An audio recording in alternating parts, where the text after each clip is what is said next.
जिस परिवार में सुबह किलकारियां थी, वो किलकारियां शाम आते आते चीखों में बदल गई।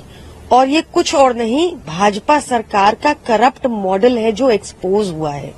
उत्तर प्रदेश की स्वास्थ्य सेवाएं बदहाल हैं, उस पे बड़े सवाल हैं। भारतीय जनता पार्टी केवल दुर्घटना के बाद लीपापूती करने का काम करती है। काश आदित्यनाथ जी की आंखें अब तो खुल जाएं। बांटेंगे, काटेंगे, लूटेंगे, पीटेंगे, बुलडोजर चलाएंगे। अब उससे ऊपर उठकर झांसी के जाकर वहां के बच्चों की सुध लें। इस सबके बाद यूपी सरकार इसकी पूरी जांच करके जो लोग भी दोषी है उनके खिलाफ सख्त कार्रवाई लेगी। झांसी मेडिकल कॉलेज में जिस तरह से जल के 10 नवजात शिशुओं की मौत हुई है, वो दुर्घटना बेहद दुखद है। समाजवादी पार्टी परिवार के प्रति अपनी संवेदनाएं व्यक्त करती है और भारतीय जनता पार्टी की सरकार से पूछना चाहती है कि जब झांसी मेडिकल कॉलेज खुला था तो बड़े बड़े दावे भारतीय जनता पार्टी की सरकार ने किए थे। आखिर आग लगने के बाद जो सुरक्षा उपकरण थे उनका क्या हुआ? आग इतने विकराल रूप कैसे धारण कर ली? इन सवालों का जवाब भारतीय जनता पार्टी की सरकार को देना पड़ेगा। उत्तर प्रदेश की स्वास्थ्य सेवाएं बदहाल हैं, उस पे बड़े सवाल हैं। भारतीय जनता पार्टी केवल दुर्घटना के बाद लीपापूती करने का काम करती है। झांसी की घटना हृदय विदारक है।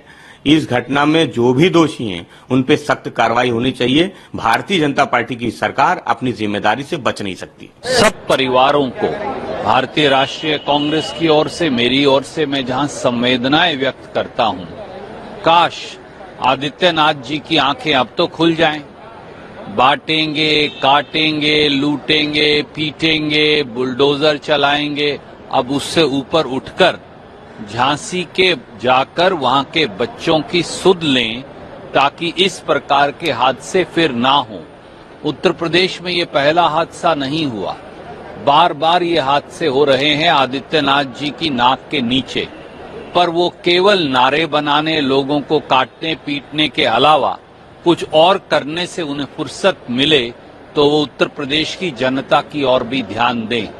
भारतीय जनता पार्टी की ये सामूहिक नाकामी की निशानी है, खास तौर से तब जब प्रधानमंत्री जी खुद उत्तर प्रदेश की नुमाइंदगी देश की संसद में करते हैं। कड़ी कार्रवाई हो, इंक्वायरी की लीपापोती के नाम पर सब मामला रफा दफा ना किया जाए, परिवारों को मुआवजा मिले, दोषियों को सजा मिले, पूरे उत्तर प्रदेश और देश के सब अस्पतालों का फ्रेश ऑडिट हो और दोबारा ये हादसा ना हो, इसके लिए क्या रोकथाम होगी, केंद्र हमारे प्रधानमंत्री, केंद्रीय स्वास्थ्य मंत्री और आदित्यनाथ जी देश को बताएं। ये बेहद दुखद घटना है। परिवार वालों के साथ हमारी संवेदनाएं। सोचिए, जिस परिवार में सुबह किलकारियां थी, वो किलकारियां शाम आते आते चीखों में बदल गई। और ये कुछ और नहीं, भाजपा सरकार का करप्ट मॉडल है जो एक्सपोज हुआ है। Unfortunately at the cost of children हुआ है। हमारी पार्टी का, अरविंद केजरीवाल जी का बहुत साफ तौर से मानना है कि अगर देश को आगे लेके जाना है तो शिक्षा और स्वास्थ्य प्रणाली ऐसी होनी चाहिए कि चाहे अमीर का बच्चा हो, चाहे गरीब का बच्चा हो, उनको सेम हेल्थ फैसिलिटीज मिलनी चाहिए और उनको सेम एजुकेशन मिलनी चाहिए। आज जो उत्तर प्रदेश में हो रहा है, बच्चे वहां पर स्टूडेंट्स प्रोटेस्ट कर रहे हैं, नवजात शिशुओं की इतनी अनफॉर्चुनेट दर्दनाक डेथ हो जाती है और वहां का करप्ट प्रशासन 2 लाख रुपया मुआवजा देता है। ये कीमत लगाई है उसने। ऐसी सरकार को सत्ता में बने रहने का बिल्कुल कोई हक नहीं है। दुर्भाग्यपूर्ण है और दुखद है। यूपी सरकार ऑलरेडी इसका संज्ञान ले रही है। उप मुख्यमंत्री ब्रजेश पाटिल जी ऑलरेडी वहां पर हैं और जो उचित कार्रवाई होगी, अभी तो जो बच्चे घायल हैं उनकी चिंता करने का विषय है और जो जिनकी मृत्यु होगी उनके परिवार को सांत्वना देने का विषय है। अपेक्षा करते हैं कि इस सबके बाद यूपी सरकार इसकी पूरी जांच करके जो लोग भी दोषी है उनके खिलाफ सख्त कार्रवाई लेगी।